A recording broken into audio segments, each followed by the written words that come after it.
Ladies and gentlemen, welcome back to your Valley Sports Plug. It's Thursday, December 14th, 2024, and this is a roundtable special. Got a couple special guests for you this evening. I am, of course, your host, Chris Patrick, joined by my wingman and co-host, Mr. Benjamin, and co-host on another podcast, Valley of the Suplex, and member of the Valley Sports Plug Network, Niko. What's going on, boys? Gentlemen, how we doing? Chris, Niko, the holidays are upon us. We already got one big dub in Arizona as ASU wins the Big 12 championship. I think some of us are still in shock, but we got some awesome special guests to break it down. But Niko, how you doing, my brother? Oh man, I am living it the best I can be at these times. I cannot lie. It is a good time to be a Sun Devil fan, and watching them absolutely dog walk Iowa State was a pleasure. But yeah, I'm feeling good, boys. Let's get to it. Hell yeah, very excited. Plenty to talk about. We're going to be getting into, obviously, ASU's big win in the Big 12 championship, and now they advance to the college football playoff. They're going to have a few weeks off. The Arizona Cardinals are in a straight nosedive. They've lost 3 straight. 2 of those 3 losses were to the Seattle Seahawks. Phoenix Suns also not doing very good. They've been consistently injured early and are struggling. And then, as these roundtables go, we'll just kind of chat about whatever topic comes to light. So if you're in the chat, go ahead and let us know. You can chime in. Maybe we'll throw your comment on screen. Maybe we'll bring you in on the discussion and to some extent there. But also, while you're here, especially if this is your first time, make sure you do the YouTube thing, like and subscribe, ring the notification bell so you can know when we're going live like we are right now. All of our live streams are available for playback right away. So if you see us live, but you can't watch us right away, just remember tomorrow when you're at work, you can hop in and you can check it out. Hey, if you're not on YouTube all the time, you can also follow us across all social media platforms. That's Instagram, X, TikTok, Twitter is X. But you know what I'm saying. Basically, Google search Valley Sports Plug and you'll find us. And that's at AZ_VSP. Whew. Thank you, Garrett, for liking and subscribing. Very much appreciated. Well, why don't we go ahead, like Niko said, go ahead, get into this right now, bring in our special guests. I don't want to say they're a package deal necessarily, but I'm just going to go ahead and bring them in. You know them, you love them. We're talking ASU, so we had to bring in the brothers Miller. What's going on, boys? Happy to be here as always. And listen, if our parents got it right, they would have stopped with him. Instead, they had to do 3 more tries. I'm already taking shots. We are minutes in, and he's going. So it's going to be a good one. By that logic, that means that Colin's the best of us. And it's true. Keep trying till it works out, and then you get Colin. So, hey, what are you going to do? Hey, maybe one day if he's up for it, we'll have to bring him in on here, and we can have the full Thanksgiving table experience as you've once described it. Pure chaos. We don't have a beer die table set up, so I don't know if Colin will join. I mean, you gotta tell him there's one, and then just kind of like, dang, oh well. But when we do these roundtables, anyone who's tuned in before knows that it's not necessarily a structured thing. I'll kind of sit here and post questions from time to time. But recently, we're trying to update our format a little bit and make this just a little bit more conversational. So guys are going to be jumping in, and we're just going to be having fun on this conversation. So let's go ahead, get into it. First, I see, Ben, you're there wearing the Big 12 football championship shirt. You were in attendance on Saturday, weren't you? Yes, by the grace of the brothers Miller, I was secured tickets for the Big 12 championship game here in Dallas, Texas at Jerry World. And let me tell you, it was absolutely electric to watch the Sun Devils just dog walk those Cyclones. And let me tell you, I have never in my entire life seen ASU travel like this. And this photo doesn't even do it justice. We had a alumni pregame and just took over Texas Live right there next to the stadium. It was fantastic. We had the owner of Santan Ford come in and buy an open bar for all Sun Devil fans, and it was just phenomenal. So go and buy your next car from Santan Ford, like and subscribe them. But it was truly electric to see it and a once in a lifetime experience. Ben still has all of his eligibility, so he's trying to get that sweet NIL money right now. Listen, if I need to learn how to kick, I'm more than happy to put myself back in the ring. Can we, speaking of kickers, I think this is late breaking news that Kenny has named a redshirt freshman as the starter for starting kicker for the game. And when it does happen here in a couple weeks, and it is we all have something in common with him. It is a Corona del Sol alum. Let's go. Really? Is it Karsten Kiefer here? Kiefer. So yeah, shout out to our fellow Aztec, keeping us proud. Let's go, man. There's Is he something. related to the other Kiefers? What other Kiefers? There's a big family of Kiefers from Corona. Oh, then probably, right? It just seems like there's something in the water in Tempe, or I don't know, man. There's a lot of talent that's come out of there, or at least gone through there. Like I know a lot of guys were like 1 year and they kind of dip out, but that's pretty cool. So you said he's a redshirt freshman? I believe so, yeah. So I mean, the kicking can't get much worse. So the bar's set for him, but yeah, I'm gonna be excited to have like an even more local tie when we watch whoever we're playing. But that brings up something I want to talk about around ASU football, and that is the improvement every single game at every single position that we have seen throughout this year. Yes, we dropped one against Texas Tech in our Big 12 opener. Yes, we without our starting quarterback, we lost at Cincinnati. But every single game, every position has just gotten more and more electric. And this is one of the best things about this team overall, is that they just don't stop and they're improving. And that's what Kenny has been saying at every single point since he got to ASU. We are going to be the best at what we do every single day and get better at it. And so that's something that is like a culture shift, and that is really exciting to see. Are we not a little worried, though, that we're going to have a big break here with, our first game coming on January 1st? That's a lot of time off for a team that's been – I personally, like that 5 seed seemed like the best seed in the entire bracket. So, I don't know. I'm a little concerned coming up with the fact that we got a whole month to kind of sit on our hands and figure it out. It's the classic rust versus rest. Which one would you rather have? I mean, we see this in basketball all the time where teams, they've already been locked into their playoff position with 3 or 4 games to go. They sit the starters and then they have a hard time getting out in the first round. So I think Niko's right. It's a real concern. ASU's never been here before. We've never even done this thing before. So we really don't know what's going to happen. But, I think when you're playing this hot, like the last 5 games, okay, Leavitt's been slinging the ball. He's had a quarterback rating of over 90. You've got Scat running all over the place. Like last 3 games, almost 500 yards, 8 touchdowns. So they're moving the ball well. Defense is doing its thing. Yeah, I kind of would have liked that 5 spot, but I mean, every game at this point, you're going to be playing against like some of the blue bloods of college football. So it's going to be contentious. And I think having 1 less game, you only have to win 3 now at this point. I'll take the rest. We've talked about it before, is that we're playing with houseless money at this point. But I think that looking at it, there is no way that we are not going to be well rested and ready. We're already appealing one of our best defensive players at the end of the 4th quarter in the championship game for the Big 12. There was a targeting call on, I forget which player, but I think it's one of our edge rushers.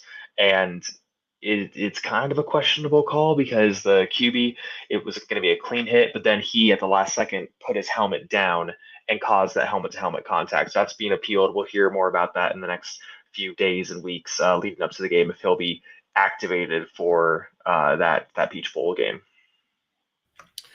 Yeah, no, I remember seeing that. Mike and Niko and I were while watching this game down at the casino, and I think it was helmet to helmet, but I agree, like it was kind of like, when you're watching it in slow motion, it's like, oh, that's egregious, but when you watch it in real time, it's like bang bang, like you can't really make those quick adjustments as you think you can when you're watching in slow-mo. Like everybody's an armchair quarterback. Everybody knows football better than the next person. But do think it's interesting. Like I wonder how frequently the appeals actually are successful in these sort of things, especially in this day of taking player safety very seriously. So, I mean, shit, Niko, how big of an impact is him potentially missing the first half going to be? I mean, I think it's going to suck. For me, when I watched this live, I was like, yeah, that's a penalty for sure.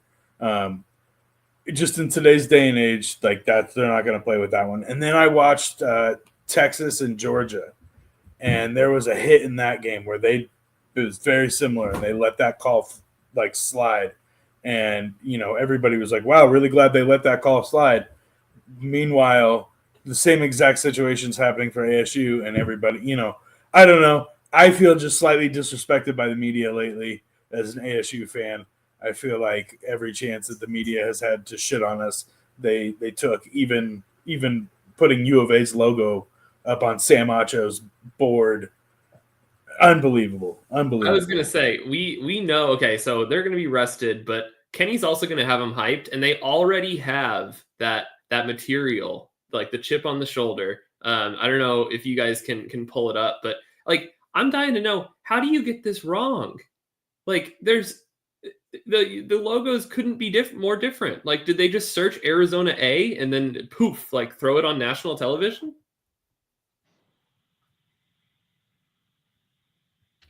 There it is. Mike's quicker than me. It's so criminal. It's so bad. And what stands out to me obviously is U of A there. Oh man, it doesn't show they call it the dangerous tier above that. Oh, I can grab that. Give me 1 second. Yeah, see if you have that. This is actually a pretty interesting way to sort the teams, because I don't know if I really would have agreed with who they consider contenders versus Cinderellas. I mean, at this point, you're down to 12. Everyone is pretty dangerous, and everyone has their flaws. And I think we'll get into that here in a bit as we kind of go team by team through the bracket. The worst part about this whole butchering of the logo thing was Sam Acho obviously wasn't briefed on this before. He looked down and he did a visible double take and then went, oh, we didn't even know who was coming out of the Big 12. We just have Arizona's logo. And it's like, he's like, this should be a pitchfork. And I was like, this is so, like, ESPN is the worldwide leader in sports. And I got to give credit to Acho, though. That's live TV at its best. Like, you just gotta roll with it. Cameras are going. For sure. I don't know. There is a lot. I mean, they ranked the top 52 college football playoff teams, and ASU was 52 out of 52. Kenny's going to post that on the bulletin board. Like, I'm here for this. Give me all this bulletin board material. Is that like all-time college football playoffs? Or yeah, like since the college football playoffs started. Oh, okay. So they have us the worst. But like, first of all, the field just expanded to 12. Yeah. So it was the top 4 teams in the country every year. And that list was like Georgia, Clemson, Alabama, fucking insert team random here, Michigan or whatever. Did they include like number 1 LSU 2019 and like with the years next to them too? And it's like, what was the context there? I honestly, all I heard was on the radio. That's what they were talking about was this article that came out that ASU was 52 out of 52. And I was like, wow, okay. But you know what? Yeah, fill up the bulletin board. Like, they've been counted out all season, and look where they're at. So, I mean, here, I was sitting on this show here 4 months ago, mocking Ben openly about just how bad this season was going to be. I thought 3 wins was aggressively optimistic. So yeah, no, I ate crow last time around. Okay, I jumped on the bandwagon formally. So we're not going to rehash that, Ben. Like, you were right, but no, I love it. Like, I want to see that East Coast SEC bias because it's coming. Exactly, and I think that like even looking at the playoff odds like for the Peach Bowl and the two look ahead ones for our matchups, either Clemson or Texas, the Arizona Republic has Arizona State versus Clemson minus 4.5. ASU versus Texas minus 11.5. At every single game that we have come into, that has been a ranked matchup, minus the BYU game where it was like minus 2 or 3 ASU, we have been the underdogs. We've been the underdogs all season. We are ready. This is a team that will fight through, and that they are going to make their opponents, especially a shaky Clemson team that's just happy to be there, or a Texas team that is going to be resting on their laurels and having played literally no one and gotten dog walked by them dogs twice. This is going to be a fun matchup either way. I think Go for it, Steve. You got it. Okay, I was gonna say, I think that's a good cue. Ben, I want to know, and Niko too, like, of these two teams, who do we match up better against? Clemson.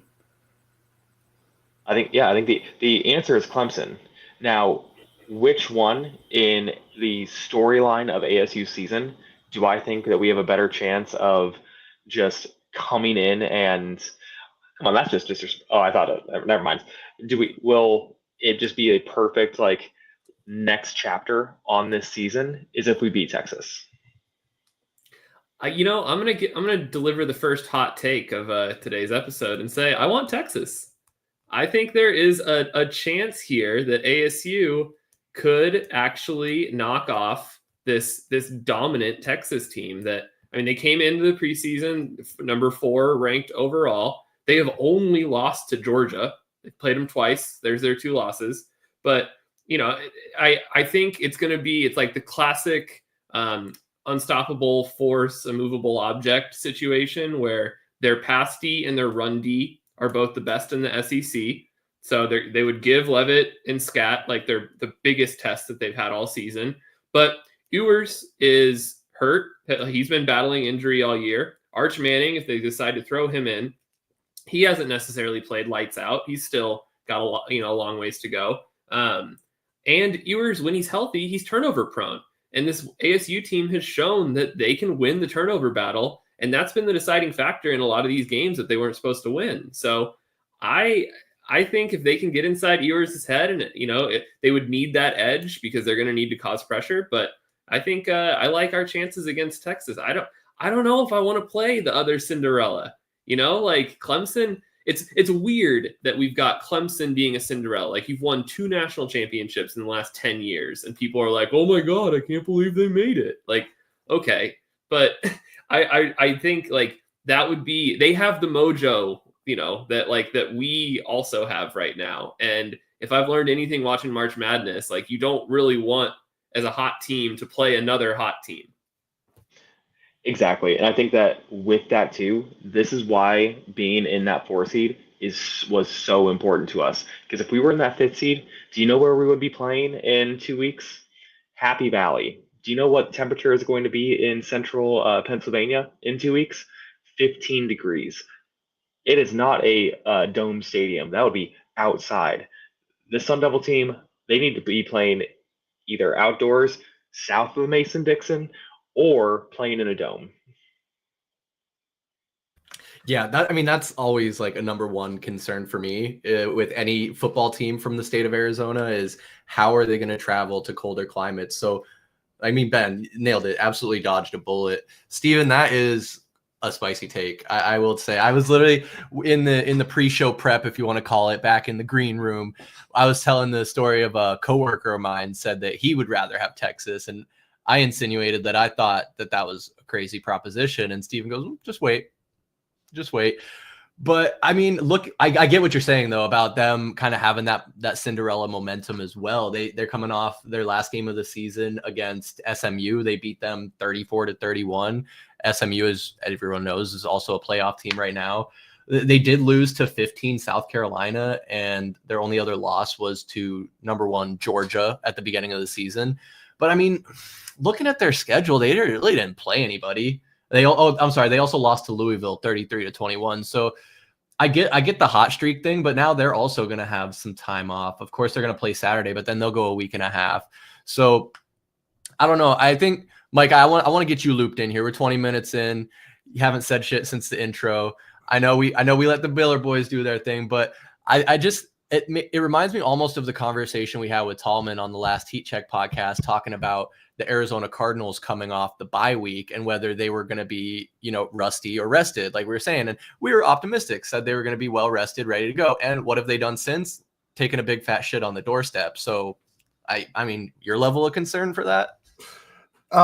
Like you said, obviously that's the first thing that we've seen right in front of our faces. 3 straight weeks of terrible football from the Arizona Cardinals. But I think one thing for ASU that gives me confidence, gentlemen, is how confident Kenny Dillingham and Cam Scatterboo have been, man. If you really just think Cam is hitting the Heisman post 3 different times in that Big 12 championship game, 200 all-purpose yards, 3 touchdowns, I'm kind of in the same camp with Steven. Bring on the big dogs and see what this guy can do, because he wants it, man. And Kenny has been talking about, I think he just went on Arizona Sports as well, had a little sit-down 30-minute conversation.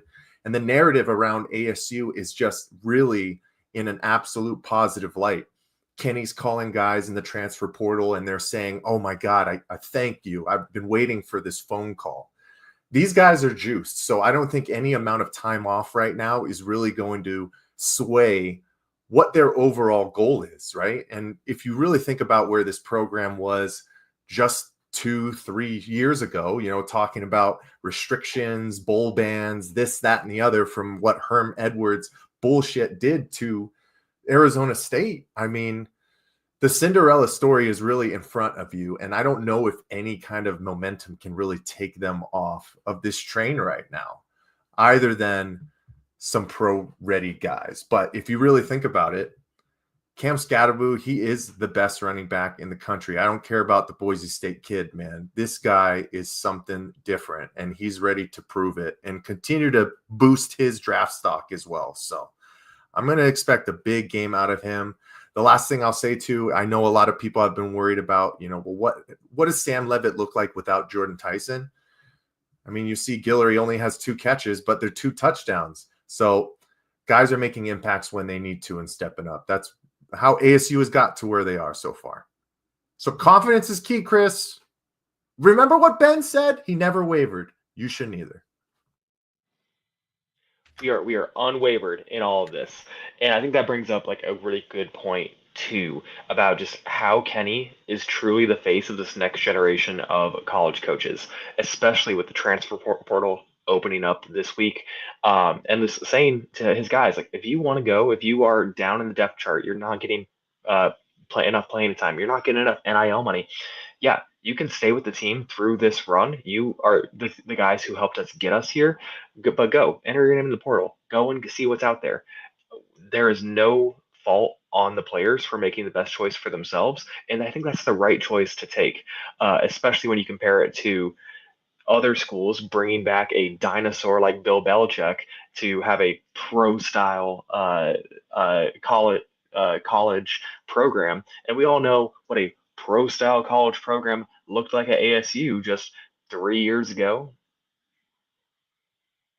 Yeah, it seems like it never works, right? Like the pro style offense in college, or the college style offense in the pros. Like the inverse, I guess, would be like Chip Kelly going to coach after his success at Oregon and just fizzling out. And yeah, dinosaur is a perfect way to describe Bill Belichick. But I think the idea is that his girlfriend will help him with recruiting. He'll take her along on trips, and he's already in touch with those young kids. Yeah, perfect.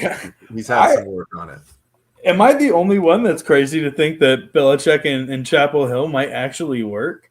Yes. I don't know. Maybe I am. I'm going to stand here on wax live on this podcast and say that Bill Belichick in Chapel Hill with that North Carolina program is going to pay off. They told him $20 million in NIL right off the bat. He's brought in Michael Lombardi, who was his GM in New England all those years. I mean, I don't know. I think he might have a shot. I do think it's very funny, and it is very odd that it's it's very odd that it's North Carolina. But I also heard that his dad is the reason why he wanted to coach in North Carolina, because his dad was an assistant coach up there before he coached 50 years at Army. But Yeah, no, I don't know. I'll stand on it right now. When all the hate's pouring down, I think Belichick might actually he's going to turn that program around. First off, okay, I have two. I appreciate Niko. I did not want to be the only hot take tonight, so I appreciate you jumping on there with that. Having been a diehard Kansas fan, I've watched when a basketball school tries to make the leap and become a two-sport school, and it doesn't work. You know, the last time when Kansas was making, I think, an Orange Bowl run, you know, like they had all the preseason hype this year, and that didn't obviously go very well. But the last time they made a serious bowl game, I mean, you had football players and basketball players fighting over girls on campus. Like, it was chaos. And I just don't think like a college campus is big enough for two nationally successful programs. There's just way too much ego. So I think it's a powder keg. It's a recipe for disaster. That's always going to be a basketball campus. And you can bring in as many dinosaurs as you want, but you're not going to be able to get away from the legends that have gone through that program. The other thing is, I don't even think Belichick is going to coach a single game for UNC, because we've already seen what he did back in 2000 when he took that Jets job and then 3 days later turned around and took the Patriots job and left them at the altar. I think the Saints are going to come calling, and I think he'll be in New Orleans by the time next season starts. This is all, what are we even doing here? What another hot take, Stephen Miller. Holy cow. Also, wait, I have something to say around that. You're telling us that a playoff contender, Arizona State football, while also having a men's basketball team that is receiving top 25 votes, they're number 27 right now. Are you saying we can't do both? We can't have good things, especially after this year, coming off of a national championship in swim and dive? Come on. Ben, We're in everything school. The sleeping giant is waking up. Open your eyes. I have to just let everyone know that the running joke in our family every year, every ASU season, is what Ben always says, sleeping giant. Like, we are the next Alabama. We are the next Ohio State. We have the resources. We just need to get the pieces together. And yeah, so if the sleeping giant has really woken up, I'm going to have years worth of Thanksgiving dinners where I'm going to have to sit there and apologize. So I don't think that the hype is real. I don't think we're national contenders in both sports yet. I always have said, though, that, look, ASU should be leading in transfer portal recruiting, because there is nothing like Tempe in the winter. And as soon as that portal opens up, the first thing that these coaches should be going out and doing is taking pictures of Palm Walk. And I was thrilled to see Kenny do exactly that. In his interviews, he's sitting there, he's talking to the kids who are in Pennsylvania and Ohio right now, and they just played in the cold and they're miserable. And he's reminding them, hey guys, come out here. It's great. So he's doing a lot of right things. And hey, I got to give Bobby, I'm rocking my ASU. I got to give Bobby credit too. Like, team looks solid. Well, and that's also true, because Kenny just went on the #1 sports podcast that's not this one in the world, pardon my take, and did that exact same pitch, saying, have you seen Palm Walk? It is 75 degrees here in the middle of December. What are you guys doing? Where else do you want to be? If only Game Day would listen to him and actually show up every once in a while. Well, I think that ESPN has enough problems with ASU being good at anything. Shouting out to Des Howard, and then also this most recent snafu with the logos. Honestly, if it wasn't for Pat McAfee being on ESPN for an hour, I don't think ASU would get any love.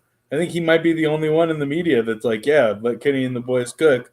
And I think Kenny was on Pat's show talking about the exact, he's saying it's 65 and it's sunny, right? There's blue skies. Why wouldn't you want to be here? It's such a great pitch that I'm surprised has not been used before. I mean, what do they always say? You can't shovel sunshine, right? I mean, there are so many things that are in ASU's favor for recruiting. I mean, I think of on the football side, obviously the weather is somewhat of a factor for sure, but I mean, look at what they're doing right now. That being in the Big 12 championship, winning the Big 12 championship is great for recruiting. Seeing how Kenny Dillingham coaches, how the players are responding to him. I mean, having Hines Ward as your wide receivers coach. And this is just, I think for me, and maybe wishful thinking, but optimistically, this is just the tip of the iceberg. Like this is really just getting started. This was Kenny Dillingham's second season at ASU. So, and what he's like you're Mike's age, right? He's mid-30s, something like that. He's a year younger than us. He's 34. Dude, Kenny could be coaching here for a long time. Long time. Hey, Steven, I'm still 34. Don't lump me in with you just yet, man. Okay. So sorry. And he's going to get a nice little payday too. Weren't they already saying that the contract negotiations are starting? So, I mean, well deserved, obviously, but it's awesome to see somebody who is invested. Obviously, it's their alma mater, so you kind of have that different type of investment than other guys. But I did see. Hold on, Colin asked a question. I wonder if you guys know this. Do we know how many ASU players are in the transfer portal right now? I was looking at a tracker earlier today, and I think it's not that many. It's only like 5 to 6 players are in the transfer portal. Now that's changing, that's changing every minute, every hour, but that is no one that is a consistent starter. These are all guys that are down the depth chart, and that's the main thing. Kenny's handling that the right way. So looks like, according to Arizona Sports, it's 10 right now. And I'm quickly trying to browse this article, but it looks like the interest we are receiving from incoming players far outweighs the number of guys that are on their way out. So, and this is just college sports now. Like, you have the revolving door. You have to be ready for a couple guys to leave, and you got to be recruiting every year. Hitting the JUCO circuit and looking at who's at those blue bloods, who isn't getting the starting spot that they may have been promised or isn't getting that NIL deal. Because a lot of schools still haven't figured out the NIL formula. They don't have Santan Ford out there, throwing money around. So I think ASU's, relatively speaking, in a pretty good spot. And I think we're going to see some big names end up on that team next year to replace any of the outgoing talent. Well, I do want to talk about one main guy who it was in the news as well. Ben and Steven, I need to know what your thoughts are about this. And it's a guy who seems like is probably sticking around in Sam Leavitt, with him giving 100% of his royalties to support the ASU NIL initiatives. I mean, how cool is that, man? Like, that just embodies somebody who is here and ready to support not only his teammates, but what the culture and what they're trying to build here at ASU, right? Like, awesome. Well, and that's what Kenny's been saying. He is Bo Nix 2.0. And that is just, he is, with Kenny's work that he did with Bo in Auburn and then at Oregon, Kenny's the reason that Bo even transferred to Oregon in the first place too.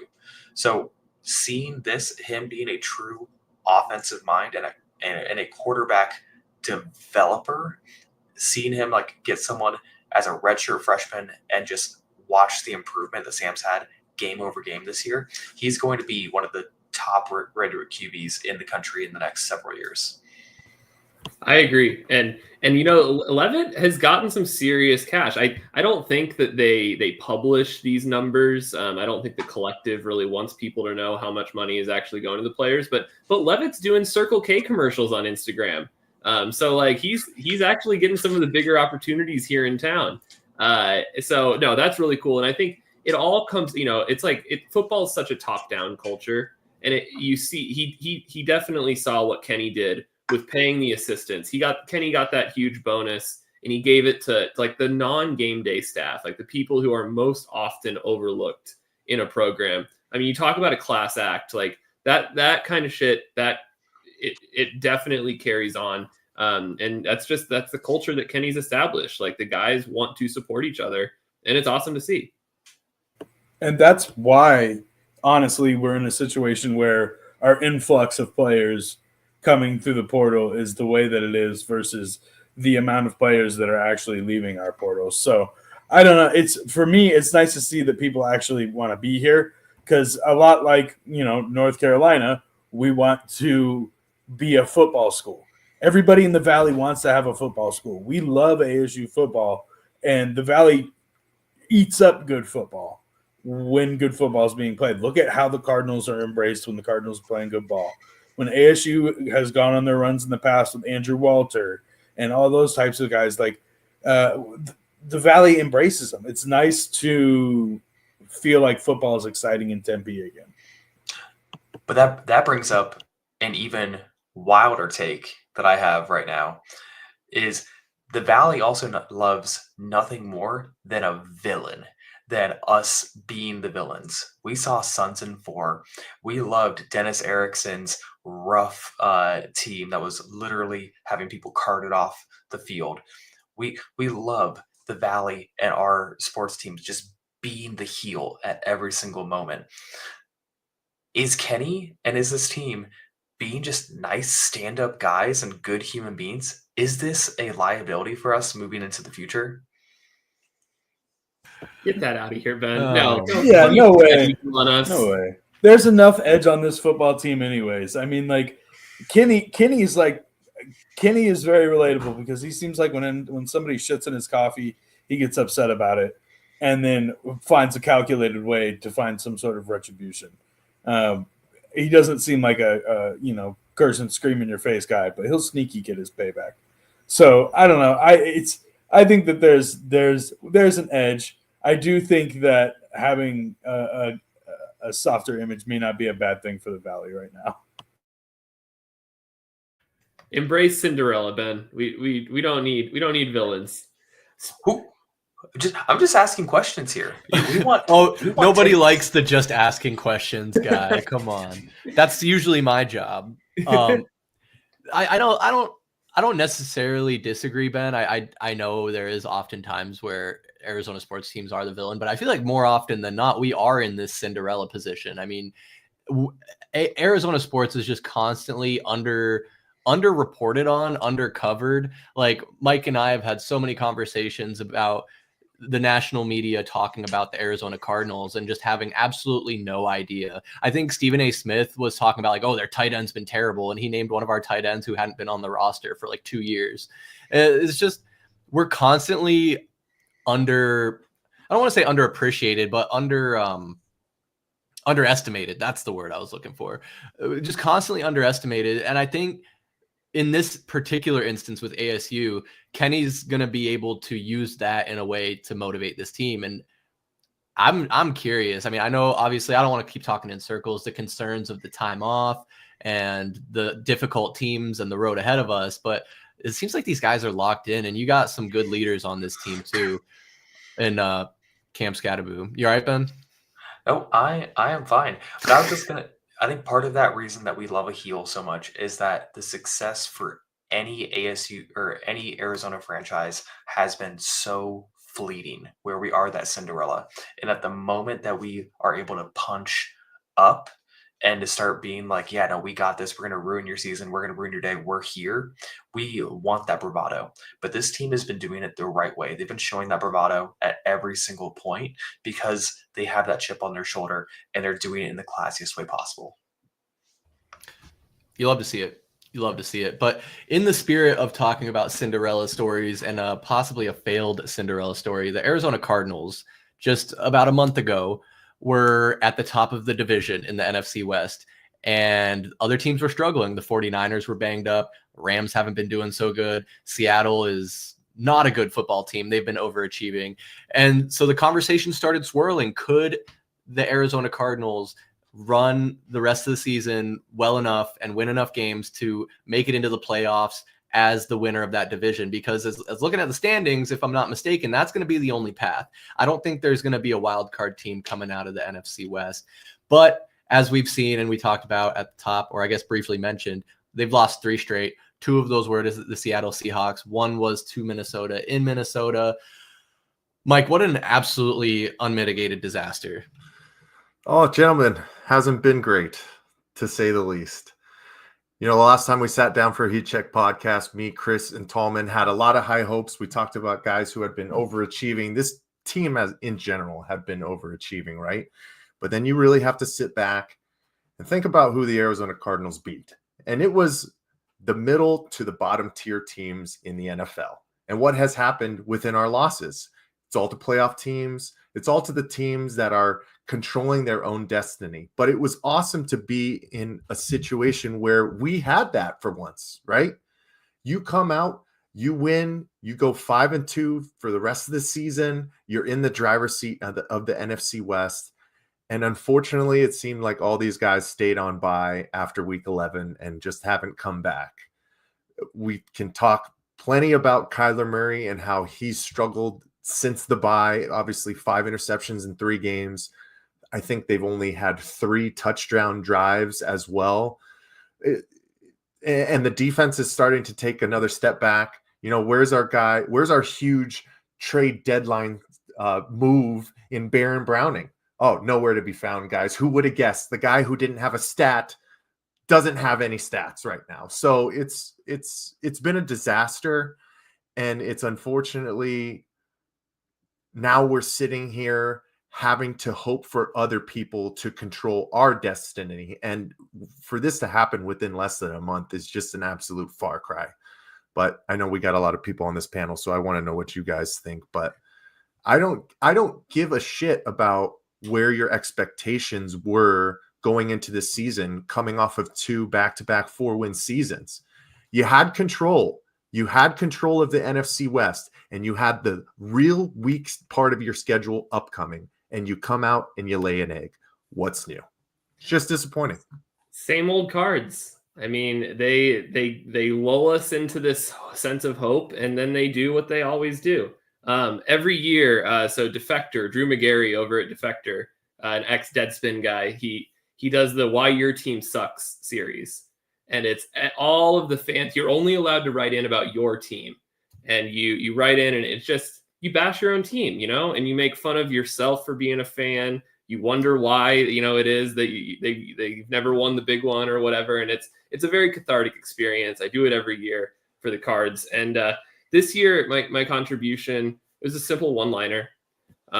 It was, I wish Salt Lake City would have taken this godforsaken team instead. You know, you say that, but my personal favorite of yours, because I have the last 3 years of this article up, and Steven's appearance is every single year, is from 2022. Phoenix will run out of water before the Cardinals see another NFC championship game. And Santonio Holmes was out of bounds. Thank you. I knew there was a second part of that, but yeah, no, it's my favorite. It's my favorite part of every Cardinals season, right before it actually gets started and the pain begins. But no, like, all jokes aside with this team, my big question is, where are the receiving touchdowns? Like, how does Trey McBride lead your team in yardage, but not have a receiving touchdown yet? Like, to me, that's just a broken offense. Like, your tight end should be one of your main targets in the red zone. And if you're not getting him the ball, then what are we doing here? Like, Harrison has been the only kind of bright shining light, which we all knew was going to happen. He was pro ready when he started. But yeah, thank you. Still clearly both in bounds, right? Get that shit off. Clearly both toes are down. Ridiculous. Very We can't even see it. The picture's not even showing the complete bottom of his toes there, Chris. Putting a fucking toe on top of another toe does not indicate 2 feet in bounds. Okay, here we go. That's a foot on a foot. Suck my left nut. If you stop at that frame to be selectively, picked, cherry picked, that's fine, Niko. We can do that. Chris, I thought you were a Cardinals fan. One AFC team, one NFC team. Oh yeah, okay, all right. No, I don't have to be a fan to be truthful about what I'm seeing on my screen. Like, listen, I have questions about whether he had possession overall. Niko, is that foot on top of the other foot right there? It damn sure is. It's please. That's halfway buried. That's almost to China. That toe is so far in the ground. Look, all I know is that Aaron Francisco's wife is an absolute G for hanging that play up in the living room. Wow, that's insane. I did not know that. Yeah, she hung it up in the living room and basically said, don't make a mockery of our family again. That's pain at all times. Who did that? Aaron Francisco, the safety on that play. I think Yeah, he was the other safety. he's the safety who pushed him out because he was too late. That's savage. Oh, Yeah, I mean, that good for her. She is absolute G of the year every year in my eyes. Dude, this football team is so pathetic though. Like I am gonna jump on this because I love an opportunity to cry about the Cardinals. Like, man, at one point I got this team like tattooed on my arm. I legitimately like have a Cardinals like tattoo on my arm. Now I have to like reconsider every year. Do I need to get this laser removed? Because like it's fucking embarrassing to watch this football team. This was a must-win game against a Seattle team that, quite frankly, is the worst Seattle team that has probably been out in years. No offense to Geno Smith, but like that like I couldn't even tell you their head coach's name, and I watch football every Sunday, and I watch ESPN every single day. This for me was such a gut punch, and I notoriously text Mike every Sunday and be like, "Oh, it's a big fuck my life chat," where we commiserate about how poorly run of an organization this is. It's absolute trash. I'm so upset. Sell the fucking team, Bidwill. It's fucking bullshit.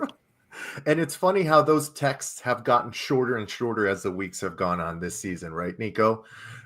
For 4 weeks, we were talking about, hey, it's awesome to see Marvin and Trey both 100-yard days over in Miami. You know, it seems like they're getting some more camaraderie. James Conner, another 100-yard day on the ground. Amari DiMercato, putting his foot on the throats of Chicago Bears fans as there were 80% of them, absolutely taking over State Farm Stadium. And as these past 3 weeks have gone on, those texts have gotten shorter and shorter until the point, I think, Niko, I just texted you after you texted me. I said, fuck this team. Like, they continue to do it to us every single year. And I'm going to go back to it because in the grand scheme of things, yes, gentlemen, we've been dog water for 2 years, right? You see the light at the end of the tunnel, but you have to truly think about the investments were not made for this team to win the NFC West this year. Like, you think about the free agent signings, the lack of any kind of edge rush that was brought in. And then you think about, the defensive line with Bilal Nichols and who's the other guy. But we're losing all these guys on the front end who were supposed to be guys who were consistent for us this entire year, and we lose them early. And then you see that this team is in a prime position to win the NFC West, and you bring in a guy in Baron Browning who doesn't have a stat and still does not have stats, cannot win one-on-one pass rush matchups. Like, I know that I still have trust in what Monty Ossenfort and what Jonathan Gannon are trying to do.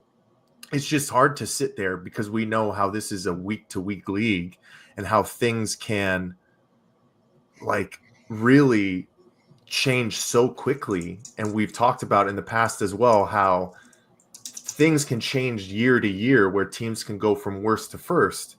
And you're thinking about this is finally the opportunity for the Arizona Cardinals to do that. And they didn't invest in themselves. Well, it's truly still not a part of the plan. Like, it'll be cool if we can get it done, but let's just sit back and hope that Kyler Murray is ready to be the guy. And in year 6, it doesn't seem like he is not yet. But like I'm all over the place. Yes, I close my rings because this team gives me a damn heart attack every Sunday now, and it's becoming unbearable once again. And Niko, I mean, we've done this for years and years. So where's our aging all-pro that's going to retire and do the twilight of his year? Like, where's this season's JJ Watt? Like, I'm surprised they didn't make a pitch to Von Miller, and that is a take that Steven initiated his appearances on Why Your Team Sucks in 2021. When you make a Pro Bowl, you guarantee yourself a lucrative Cardinals contract 7 years down the line. It's like clockwork. It's a day late and $1 short. That's so true. Like, well, but hold on, Ben. Unless you play for the Arizona Cardinals and you make 6 Pro Bowls, then let's think about sending you head away. Then you head east. Yeah. See ya. And how many NFC championships have we had since 2008? A big old goose egg. None. Yeah. Real quick before the moment passes, wanted to watch with you guys this quick sketch. It kind of reminded me of the conversation Mike and Niko are having. There we go. What's the team in blue, Dad? Chicago Bears. Oh, yeah, we might live in Green Bay, son, but you're a Bears fan, all right? I will be. They're awesome. No. Don't pick the Bears, you idiot. Look at Rodgers, Jacob. Look at Rodgers. Look at how good he is. Pick the Packers. Pick the Packers. You know what? I have something I want to give to you. Don't do it, okay? Do not do it. No. Don't put that shirt on. No, God. Don't make me be a Bears fan, Jacob. Don't make me. Oh, we're going to be good for a minute, son. I'm guessing 2-3 championships over the next 10 years. Oh, they're not, you idiot. You don't know what's coming. The double doink. Tragic. Hey, that is one thing that does put things into perspective. My brother-in-law is a Bears fan. He's from Chicago. One of my other good buddies, Greg, he's a Bears fan too. He grew up there. He was telling me, I think, that the Chicago Bears have not won a football game on a Sunday since like 2021. So, that can't be real. Now, I don't know. He was having some eggnog that was punched with something. So, take it with a grain of salt. But I also would not be surprised, man. Yeah, they're down in the dumps with us. So at least we beat them this year. Take that. Well, yeah, I mean, we'll see what they do. That it is somewhat comforting to know that there are other garbage poverty franchises out there with terrible ownership. That I think, Ben, you're the one who said it. Like Bidwell, or maybe it was Niko. Bidwell needs to sell the team straight up. Like I get it's been in his family for generations now, but what are you doing, dude? Like Mike, like there's been no investment into the play, and like this has got to be the longest rebuild of any football team I've ever seen in my entire fucking life. Well, it's the old Raiders rule. Like it's when all the family owns is the team, the last thing they're gonna do is sell the team. Like Jerry, he's got his side businesses. Like all of the successful owners, all the teams that actually know how to win, like they can endure bad seasons because they've got other businesses throwing off money and they can continue to invest in free agents and all that. But like when you're the Raiders or the Cardinals and all that money is tied up in the team, you need the team to be good for that success to build on each other. So like financially, you're in a hole. So yeah, I think after, like Bidwell's grandfather got that team for like a couple magic beans back when it was in St. Louis, and they're never going to sell. Like we're stuck.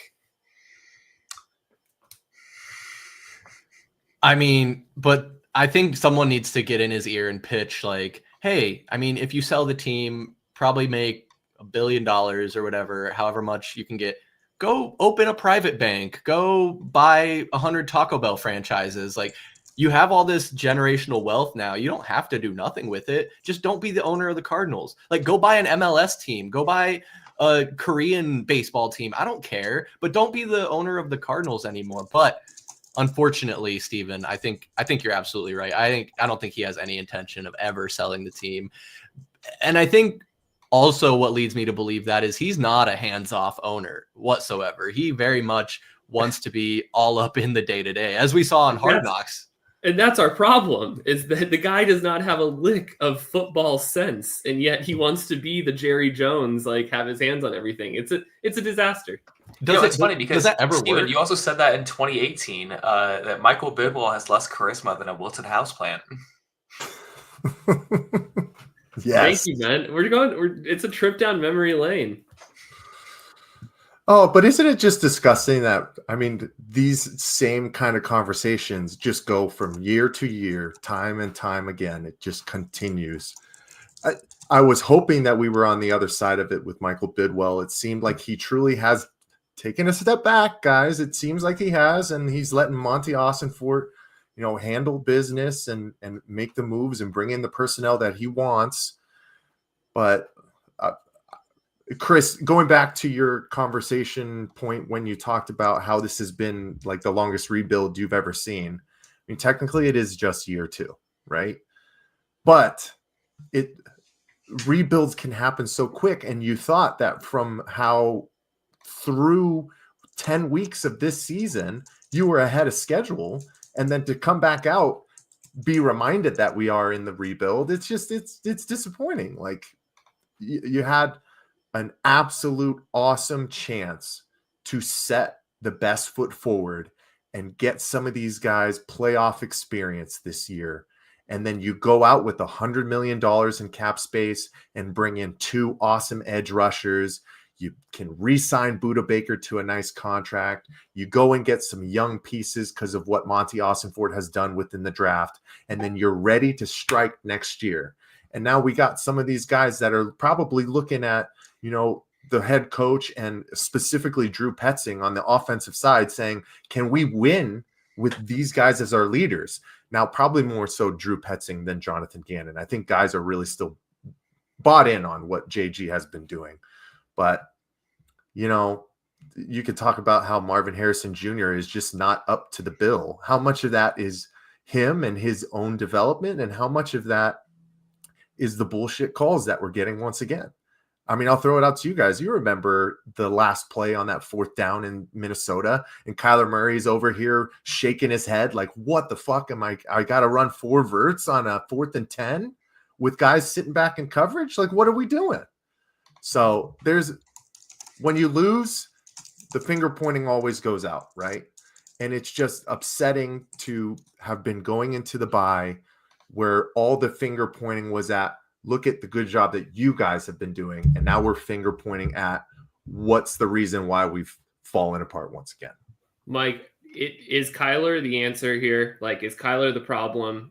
How much longer do we need to do the Kyler experiment before we can definitively say, like, hey, maybe it's time to roll the dice and start over? Go ahead, Chris. You want to start it off? I just wanted to, because he did ask you the question, so I do want you to answer it. But I am so glad you brought this up, Steven, because it was literally in my notes here to bring up. Was going to segue it to wanting to know your opinion as well. So hopefully you'll share your 2 cents after Mike does. But Mike knows how I feel. The experiment's been over, Steven. It's been over for a while now. I mean, gentlemen, you have to go off of literally what the tape has shown and what Kyler Murray has done in big games. And he's played in probably, I would say, 3 big games so far in his NFL career, right? 2 of them were in 2021 in week 18, when all you had to do was beat the Seattle Seahawks, who weren't playing for a damn thing, and you win the NFC West and you have a home game for the first round of the playoffs. He wilted away and we lost an inexcusable game where the Seattle Seahawks had nothing to play for. Then you go into the playoffs that same year and get absolutely roasted by the eventual champions, the Los Angeles Rams, but he quits on his team. Colt McCoy has to come over and say, hey, you're supposed to be the leader, my guy. This is how you show up for your team, even when you're going through the tumultuous times. And then obviously we had the years where we were talking about the contract or the homework clause, and is he really built in? Is he really built to be a leader? And he's started to turn narratives from his offseason work after he tore his ACL, and he comes in last year with no expectations, plays good in some big games. And then the first time, once again, when he is completely healthy, and you must have a win to continue to keep your chances and stay in the driver's seat. And Kyler Murray might have just cost the Arizona Cardinals the playoffs by his 2 interceptions last week. And his lack of ability to stretch the field and get guys involved in the deep throws. I don't give a fuck about the Michael Wilson 41-yard touchdown on Sunday, guys. That was an anomaly. It hasn't happened all year long. So long-winded answers, but Chris, you know me, I got to give my background context when I say it. I don't think Kyler Murray is the answer long-term for the Arizona Cardinals. But you know what is happening? He is going to be given the keys to the driver's seat next year. And if he doesn't get it done next year, they will move off of him. That's what I've been saying, and that's what I was saying before this season started. When hasn't he had the keys to the driver's seat since he was drafted? Well, there's always been, I'm saying there's always been secondary narratives where they've given him a mulligan, basically, Ben. Built-in excuses every year. Right? Yeah. Yeah, like his hands are small. He's too short. He doesn't know how to throw the ball because he's an athletic QB who can run it. There have been excuses at every point, but he has been in control of this overall. He doesn't have enough work ethic. Like, you can find every single excuse for the subpar performance that he has had almost every season, except for when they also collapsed at the end of that 10-win season, based on that Green Bay Hail Mary. Well, but you do have to think, though, first 3 years, everything was the trajectory upward, right? He wins the NFC Rookie of the Year. They win more games. Then they start 9-1. So everything was moving forward. Then you come in the next season, you blame everything on Cliff Kingsbury. Everything goes down into the toilet, and we're focused on that. Then we fire him. He tears his ACL within that next season. He's out when you bring in a new coach. You give him that rest of the year as a grace period. And then this year you go in and basically say, this is supposed to be the next step within the trajectory, right? Because we still are in the rebuild, right? You are hoping that this team can get possibly double-digit wins this year, but then next season is supposed to be it. Next season is supposed to be when Kyler Murray takes this team to the promised land and gets. I thought we were talking about the Cardinals, wins. not the Cowboys, where this is the year. But that's what I'm saying. So that's how it's been 6 years, and he just every year continued every to be year given is the next year. A reason why it's okay for him to fall flat. But now I think we're done. We're done with it. But obviously, the front office isn't going to give up on him next year. Because what are you going to do? You want to trade up and you want to bring in Cam Ward after you sign $100 million in free agents? No, this team is going to give a veteran the opportunity to see if he can get it done. I think you're spot on. So no, I agree. I'm the Kyler. If the moment you have to start defending your quarterback, I think you already know it's over. And I think we hit that point a couple years ago. I know they had to give him that contract. I don't think they should have. When you put him in the driver's seat, like, we're still not sure that he can reach the pedals. So, like, and this offense has sputtered, when he's been given that kind of control. If you're gonna draft a weapon like Marvin Harrison Jr., you got to make the deep ball an important part of your offense. And I've watched way too many damn screen passes, to like a lifetime's worth of screen passes. I'm done with it. I think you absolutely need to get someone with an arm who can take a hit and play through a whole season. I do think something interesting that's happened this year outside of Arizona is that we've seen a new way to build a team. You no longer have to, like, for, probably 10, 12 years, it was all about, okay, you got to get lucky in the draft and you got to build a team around a quarterback on a rookie deal while he's still on that rookie deal, and you can pay everyone else. And now people are getting cheap quarterbacks, but they're getting them off the scrap heap that have been tossed aside by other teams. You've got Geno Smith playing well in Seattle. You've got Sam Darnold, the reemergence of Sam Darnold. Like, who could have seen that coming? You've got Baker Mayfield. You've got guys who have found greener pastures, who the first spot just wasn't a good fit for whatever reason. The pressure got to him. Like, I would have loved to see the Cards get in on Daniel Jones. And don't, like, that Giants team doesn't leave a lot to, like, covet after, but like, he, in my opinion, is that this year's, like, cast aside, couldn't last, like Jared Goff. Yeah, look, there's I think a relatively long list toward the top of the NFL right now. If you look at, like, the QBR rankings of quarterbacks who are, they're not sexy playmakers with legs like Kyler has been, in his past, but they're solid guys who protect the ball and get it down the field. And, while we've got James Conner still here, and he's healthy, I think we really need to build just more of a vanilla traditional offense. And I don't think Kyler's the answer for that. I think let's get boring again. Steven, you do bring up a really great point, right? What was the reason, another reason why you kept Kyler Murray around for so long? It was his ability to run the football, right? Get outside of the pocket, make throws on the run.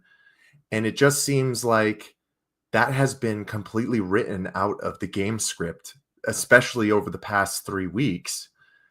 And like you said, if you want to get vanilla with it and just, set an I formation, run off the shoulder, off the guards, or you want to set in play action and just have a pocket quarterback, Kyler Murray's not the guy, guys. Like, he has an okay arm.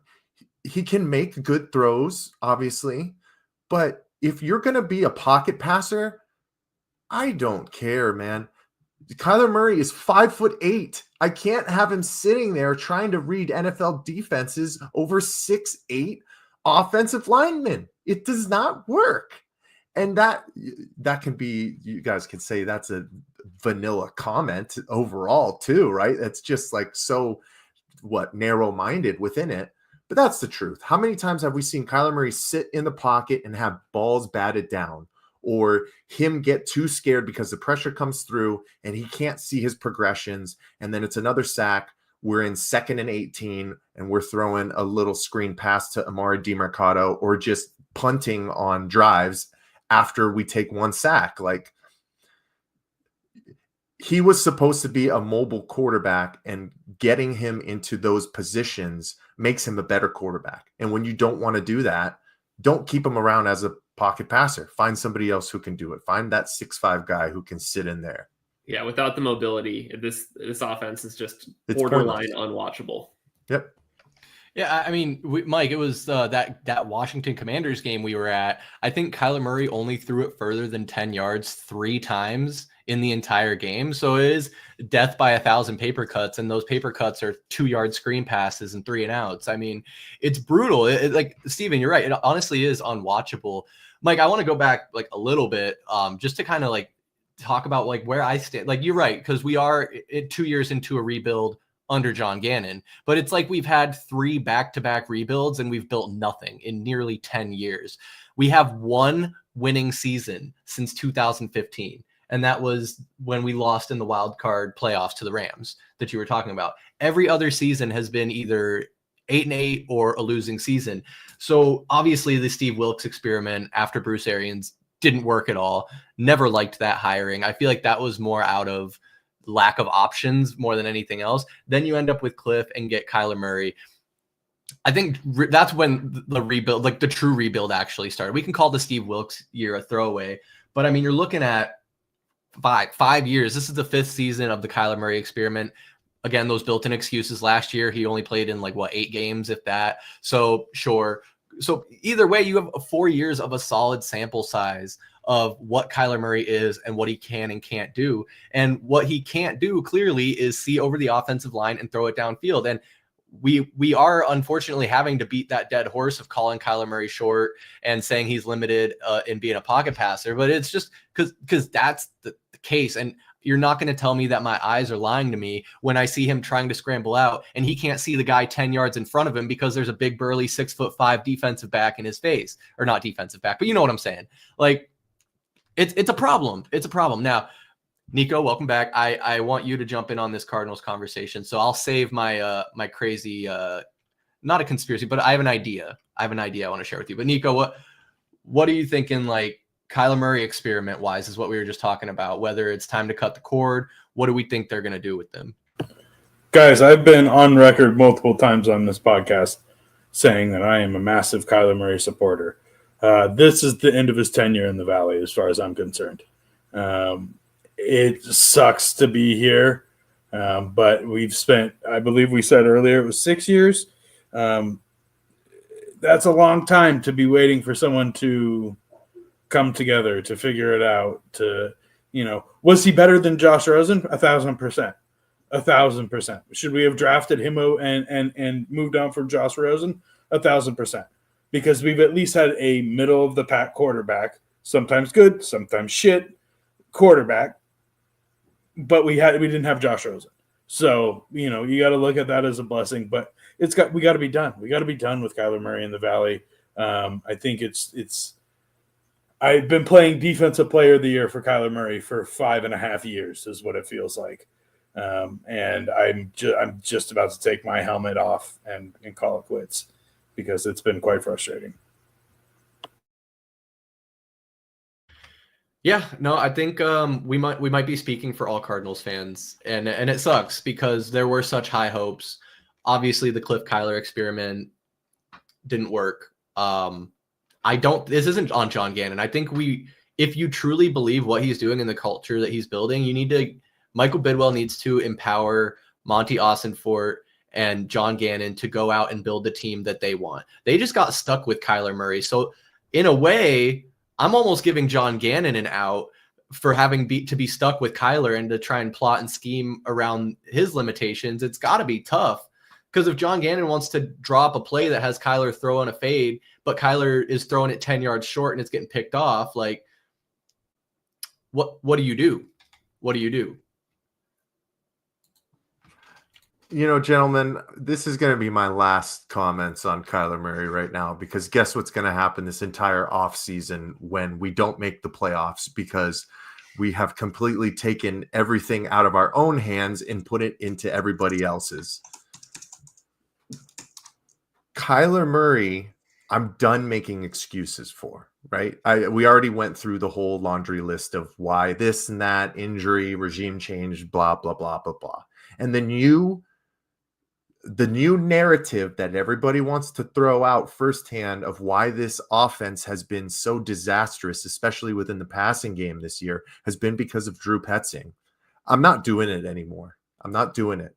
Kyler Murray had a absolutely perfect opportunity to put all of those naysayers to bed on Sunday, and he single-handedly made the two mistakes that probably lost the Arizona Cardinals that game and going to the playoffs this year. And we're also in week 13, and it looks like him and Marvin Harrison Jr. are not even on the same sheet of the same side of the paper of the page. They continue to just be so off rhythm, and they have both been healthy this entire season. So I'm done making excuses.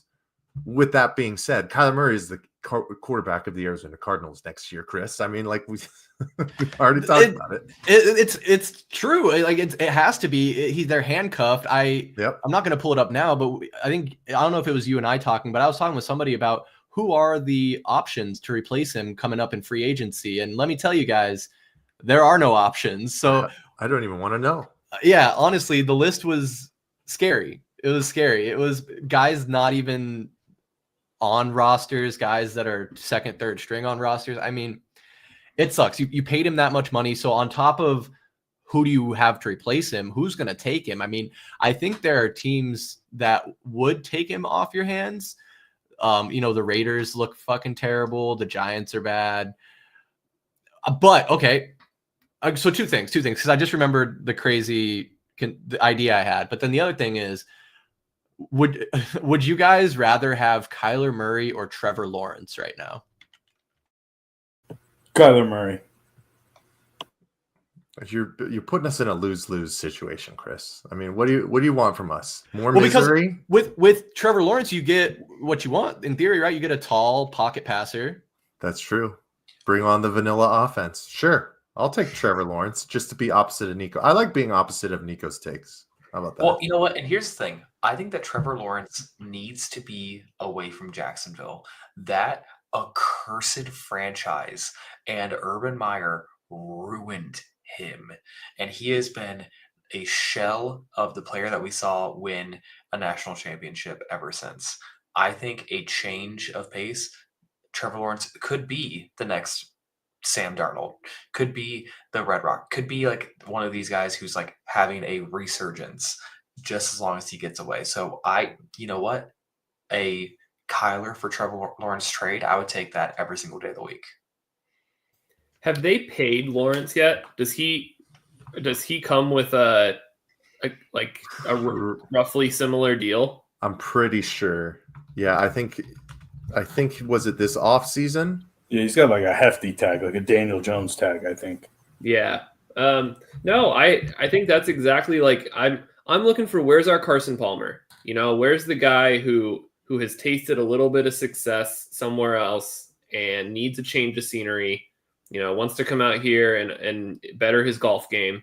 And I think, I think Lawrence is a great contender for that. I loved Lawrence when he was at Clemson. You know, like the guy was a consensus number one pick for a reason. So yeah, and nobody's gonna win in Jacksonville. Like, ship that team over to London already.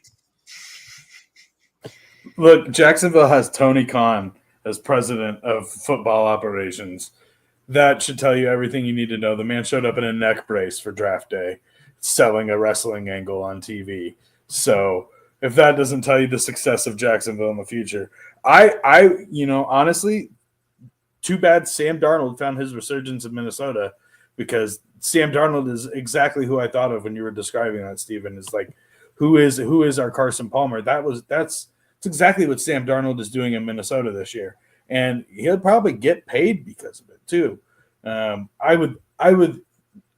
love the idea of Trevor Lawrence. I just don't think it compares. He kind of strikes me as the kid that was varsity all 4 years in high school and then got the offer to ASU back in, the mid 2000s, and then he didn't see the lick of the football field after that. So I don't know. Just maybe it's his face. It doesn't sit right with me.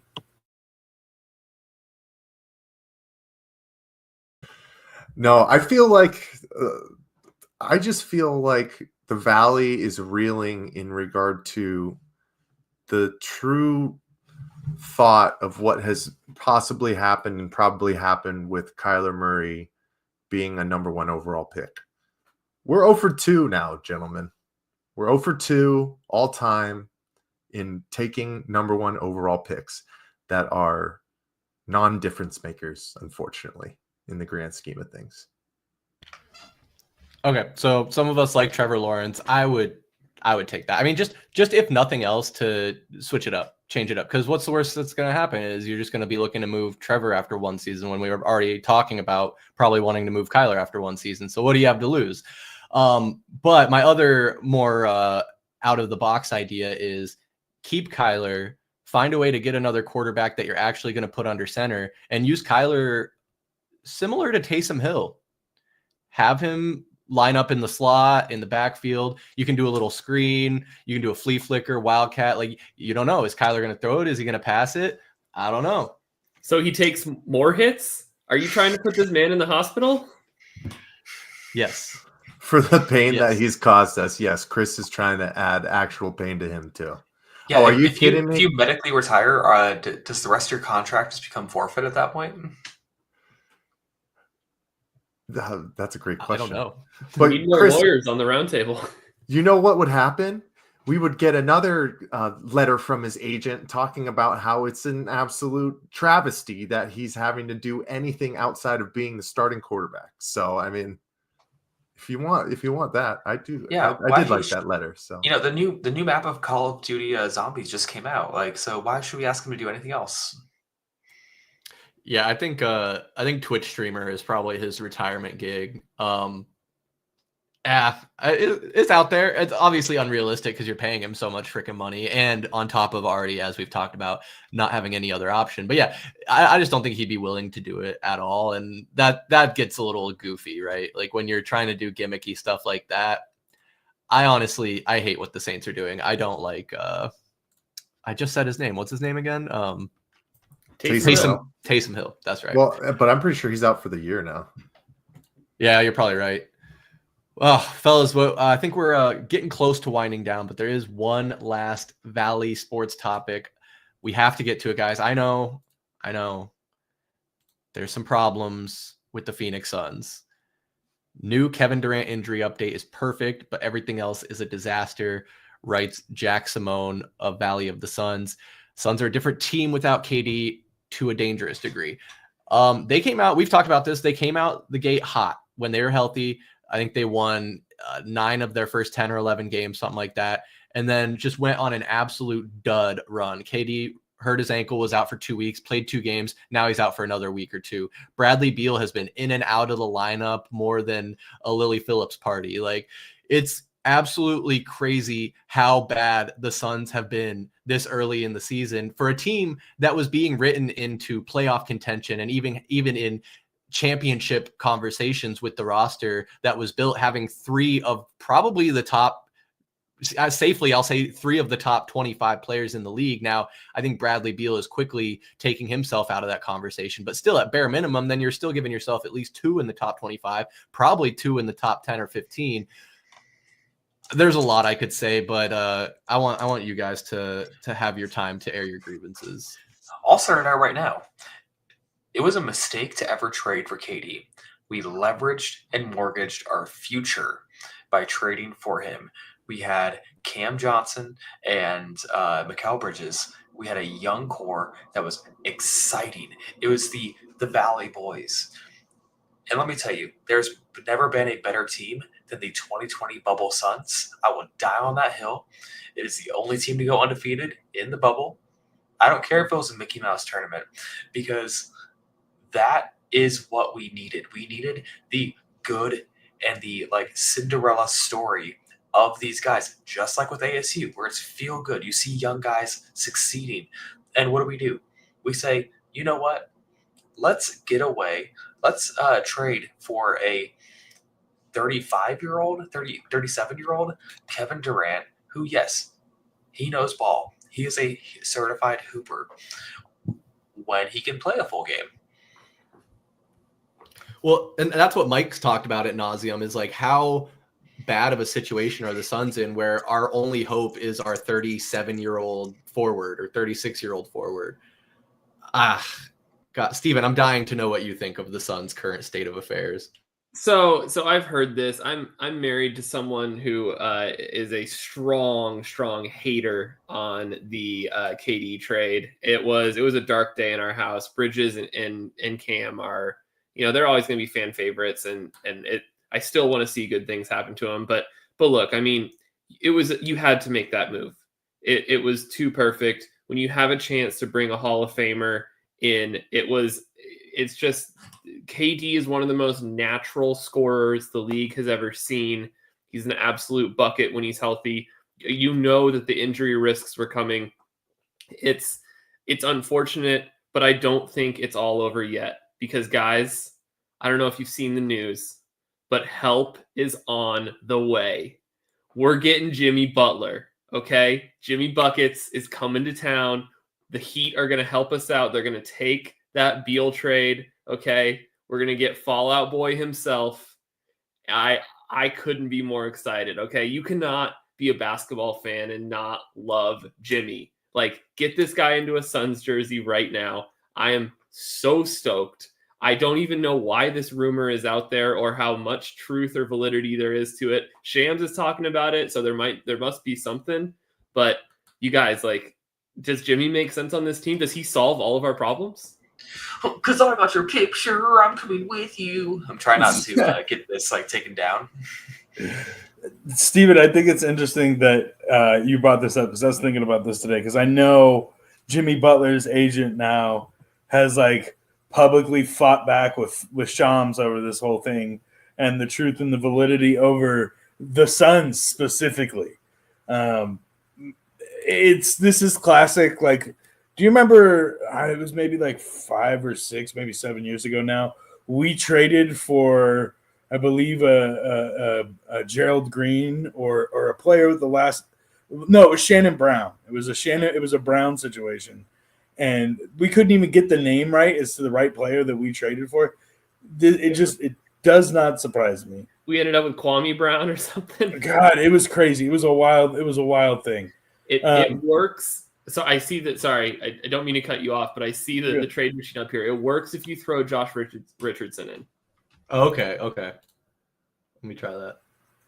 That's former Sun. Oh no, that Josh Richardson. Okay. All right. Okay, so the Heat can't take on too much money. They have to give up a little extra coin. I see. Niko, hold on, Niko. You're thinking about Jason Richardson, Yeah, Steve Nash's illegitimate children's dad. Oh, Yeah. right. Yeah. This is so true. You're Miami. Are you willing? And you're Pat Riley. Are you sitting there? Are you going to take Bradley Beal on, given the exhibition that you've seen from him here in Phoenix? And I say exhibition because I think he's played all of like 18 games, it feels like. So, like, honestly, oh man, the Suns sometimes are such a Mickey Mouse organization, and we shoot ourselves in the foot before. I said this when we traded for Durant. I love the idea of Durant, and I think that Steven's right. You absolutely had to take that trade when it was put in front of you. But we absolutely mortgaged the future of the franchise 1,000% the second that we put Cam and Mikal available. We knew that was a deal with the devil signed in blood that had options of implications, that being that Kevin Durant is old as dirt and he's still skinny as shit and his legs can't hold up anymore. And it's all the concerns we've heard about Kevin Durant, I don't know, since he came into the fucking league. So it's frustrating, but that's where we're at. And we knew that we sold our soul to the devil. It sucks, but get Bradley Beal the fuck out of town. That's where I'm at.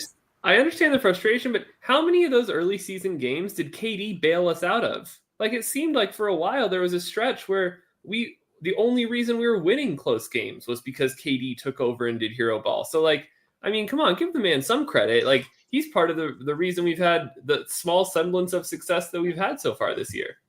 But we shouldn't be in a position where we go and have to rely on KD for hero ball, especially at the beginning of a season.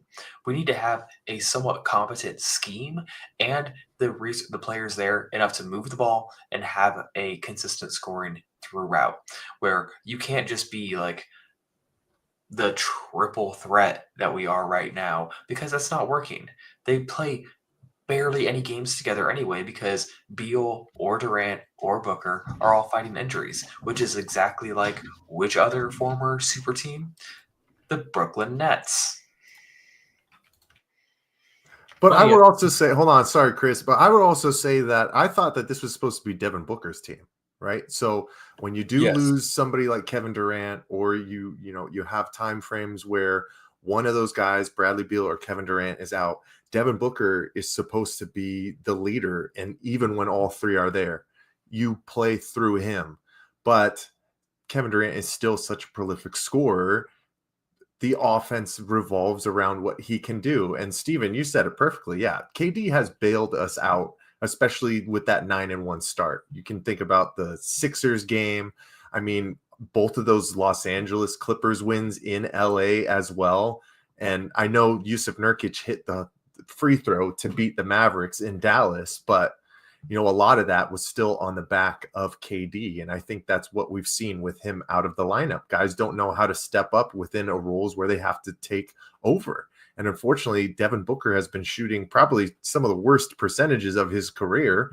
I think over this last 3-game road trip where we lost to Miami, Orlando, and the absolute god-awful loss to the New Orleans Pelicans, he was shooting under 34%. So I thought it was his team. I think that's what's disheartening me right now. And I thought D-Book was the guy, but I feel like he maybe is still kind of stuck in Paris and his mentality of being the fit-in guy instead of being the guy now. That's such a good point, and that's, I think, the bigger storyline here is that KD's injuries are getting all the press, but Book has lost that killer instinct and really hasn't shown up with it at all since the Olympics. So I hope he finds it. I know he does. We've all seen him at his best, but yeah, it's this team really just needs to. They need some kind of shock. They need a statement win, really, and I just don't know where on the schedule that's going to come from. Well, Mike, I like that you brought that point up too, because I was sitting here kind of thinking the same thing. Is we're coming for Kyler Murray's head, and we kind of need to also have that same approach with Devin Booker. Not that obviously Devin has delivered much more than Kyler has as far as the fact that we went to the NBA Finals and all that kind of shit. But like, this is Book's team, man. This is Book's team, without a question, without a doubt. This is Devin Booker's team. So like, who should be bailing us out? The 37-year-old Kevin Durant or Devin Booker, the dude who famously put up 70-something? Like, I mean, for me, it's frustrating, and I think you nailed it right on the head. it's a little saddening to be at the point where like Kevin Durant is almost the oldest brother in this scenario where he has to dig his little brothers out of trouble. Like it can't be that. Not when your little brother can go off for 50 at the blink of an eye. I'm at the point where I want to see Grayson Allen just start tripping people. Like, can we just get this in there? Like, because we saw it with my my takes on the Cardinals and now my takes on the Suns is, guys, I'm trying so hard not to become a Dallas sports fan. Like the Stars already got me now because we don't have a hockey team anymore. So that's fair. Come on, please help me. This is a personal plea. Just be better. Ben also really wants us to be villains, right? Because he was also talking about how kind of wants Kenny to do it too. Hey, that's okay. I mean, that's what's also happening with the Suns team. There's just not dogs right now. Like, I can't pinpoint, and I want to say like Royce O'Neal, he's a dog, right? No, like you can't say Grayson Allen is a dog right now because he's been in and out of the lineup as well.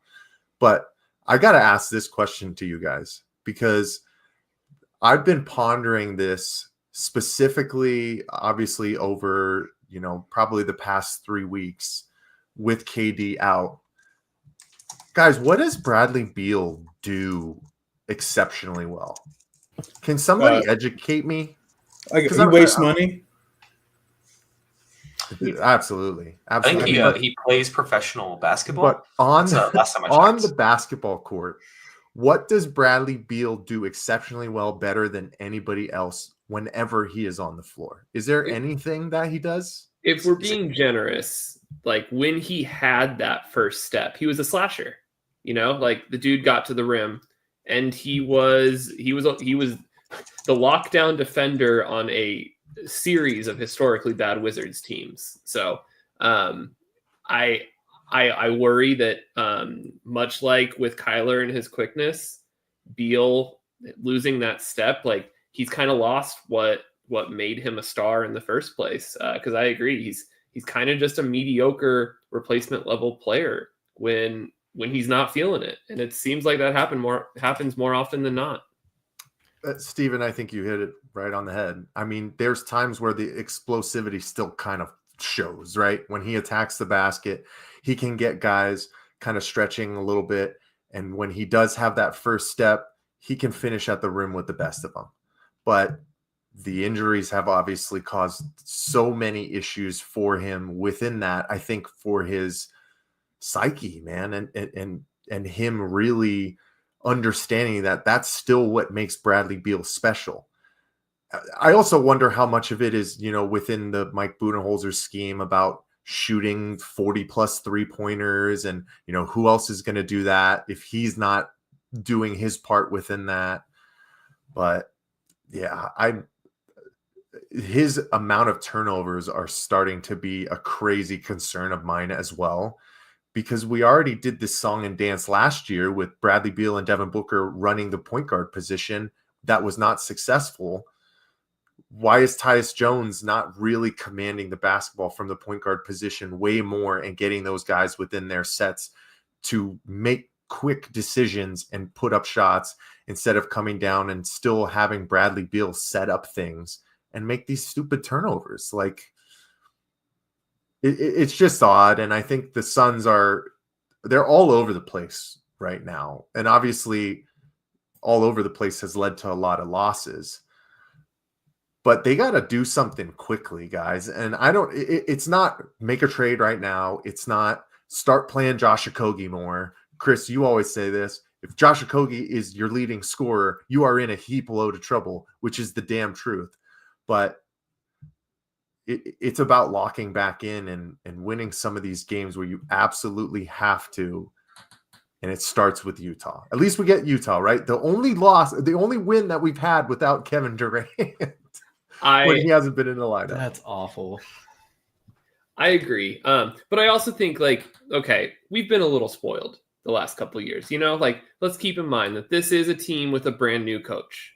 Okay, this is not a core. We had so much turnover, particularly on the bench. A lot of new pieces. Budenholzer brings a system with him. So like we're 23 games into a relatively new experiment, sky high expectations. Okay, being around 500, it's not necessarily as bad, I think, as it has, as it looks right now. So I'm not panicking yet. Everyone always says the casual fan doesn't start watching until Christmas anyway. Okay, so this is almost like preseason. And guess who's playing on Christmas this year? We got the Nuggets. Okay, so that to me, that is our must-win game. You got to show up on national TV. You got to, I want to see them absolutely handle the Nuggets and should show up. And I think that's your get right game. That gives us the momentum into the final, 60% of the season. Yeah, I think it's still early. I don't want to hit the panic alarm just yet. I don't want to jump off a cliff. It sucks now having seemingly the same conversation for like the second, third year in a row of, oh, this team will be really good. We just got to get healthy. Oh, we just need to get Brad Beal out there. Oh, once everyone's healthy, it'll be good. I think we should stop waiting for everyone to get healthy and just say whether it's 1, 2, or 3 stars on the court, whoever it is who's available needs to step up, and we need to win games without these guys in the lineup. And Mike, going back to what you said, it does start with Devin Booker, and I need him to show up. This is his worst field goal shooting year since his junior season. And it's kind of crazy. If these stats are correct, he shot the exact same field goal percentage, 42.3 in his first 3 seasons. And that's exactly what he's shooting this season is 42.3. Or I'm sorry, he's at 43.2, so he's just above it. But his points are down. He's 2 points a game, 3 points a game down from where he was last year, playing the most minutes he's played in his entire career. So I do worry. I think you hit the nail on the head. It could very well be Olympic hangover, the role he was playing on that team. What he did all summer training was to be that role, and now he's having trouble turning it back on. Never what you want to see or hear from about your star, but you're right. This is Booker's team, and he needs to show it by winning games and taking over when Kevin Durant is out of the lineup. And honestly, just plan for not having Brad Beal. Just assume that he's not going to be available. So when he is there, it's a little bit of a bonus, a little bit extra. It's a bonus. And plan for not having Bradley Beal, Chris, because we're going to trade for Jimmy Butler. How about that? That's the last thing I will say. All I want for Christmas is the Suns to get rid of Bradley Beal. And if we get Jimmy Butler, that would be good. I won't even need a Christmas present next year if we get Jimmy Butler for Brad Beal. That would be chef's kiss. If we get Jimmy Butler, that is a Suns championship. I will just say yes immediately. Lock them in. You would hope. But I did text Mike when the news broke, and he pointed out that Jimmy Butler is also fairly injury prone. So, it could be out of the frying pan and into the fryer. But hey, at least we wouldn't have Brad Beal then, am I right? Fellas, we're a little bit over the hour and a half mark here. Niko had to take off a little bit early, so he sends his regards to the chat and the Valley of I'm plugging our podcast. The Valley of the Suplex family, the Valley Sports Plug family. I did not forget the name of our brand here. Don't worry about me, guys. But want to go around the horn one last time, let you guys share your final thoughts and any shout outs you might have. So we'll start, let's go bottom right. We'll start with the younger Miller, and then we'll have Steven go. Wow. Here's the thing. It is the Christmas season. I'm in the spirit of giving. I felt like I ended that call on a lot of hate that I was giving towards the Cardinals and the Suns, and all of it was well-deserving. But I want to give all of my Arizona sport fandom to our Sun Devils that play January 1st. We're starting 2025 with a win. Give us Clemson. Give us Texas. I don't care who it is. Kenny's going to have these guys running through a wall, and we are ready. We are coming. I love it, Ben. I'm ready for this. We've got 2 weeks of hype, and I know we'll be talking pretty much every day exclusively about this game. I'm going to switch gears real quick. We were talking about the Suns. I have to give a shout out. If you have not been to the Mullet yet for a G League Valley Suns game, you got to get yourself there. I went to opening night. It was electric. Tickets are affordable. The Mullet, it only holds about 4,000 people. It feels like a college crowd. It's a blast. The team is fun. You've got John Stockton's son out there dishing dimes. You've got Ty Washington. He's going to be in the league any minute now. He could be the missing piece that helps save this Suns team. Ray, the mascot, we've got our own Gritty. Like, I am a Valley Suns boy through and through after one game. Get yourself out there and check them out. I love it. Gentlemen, Bronny James was here in the Valley tonight too. We might have dropped the ball on that one, Chris. We could have saw Bronny, but that's all right, because I would much rather be here chopping it up with the Miller brothers. Steven, I think this was my first official podcast stream with you, because you've done our ASU stream, so it was a pleasure. Ben, it's always good to see you. I really hope you guys have an awesome Christmas and a new year. And my last shout out, Chris, you would always get the shout out. You're my guy. But my last shout out has to go to our guy, Niko, because he is imminently going to be a first-time dad, probably in like tomorrow. So we appreciate him dropping by today. He's got a lot more important things going on right now. So I know he would say he loves the VSP family, and we love all you guys for joining us, supporting us in 2024, and we're looking forward to 2025. But Chris, that's all I got, man. Appreciate you, brother. Well said, Mike. I appreciate you. I'm so thankful for you now that we're in the holiday season and the season of being thankful. Thankful for Ben and Steven for joining, and Niko as well. If he were here, he'd also probably tell you to check out Valley of the Suplex. That's our pro wrestling podcast. We have a new episode coming out for you tomorrow. That's episode 6. We try and do those every 2 weeks to keep you all updated on what's going on in that world. But like Mike just said, Niko's having a kid, so we might have to put it on pause for a little bit. The episodes might come out sporadically, but stick with us. We're getting that podcast up and rolling, and all a part of everything we're doing here at Valley Sports Plug, trying to keep bringing you the best and most entertaining Arizona sports coverage and opinions. Love Steven's spicy takes. Love Ben coming on here, joining with his optimism and all that. But holy shit, guys, if you've made it an hour and 42 minutes into this podcast, we thank you so much. You're probably already subscribed, but maybe send this video to your mom, your cousin, your best friend, the enemy you absolutely hate, people you haven't talked to till high school. Just spread the word. Make sure everybody's following Valley Sports Plug. That's at AZ_VSP on Instagram, X, TikTok, Threads. Right here, Valley Sports Plug on YouTube. Just go ahead, Google Valley Sports Plug, and you'll find all of our social medias. But I just want to say one last time, thank you guys so much. It's always a pleasure, always a privilege. For Michael Benjamin, Mr. Steven Miller, and Ben Miller, I'm Chris Patrick, and we'll see you next time. Peace.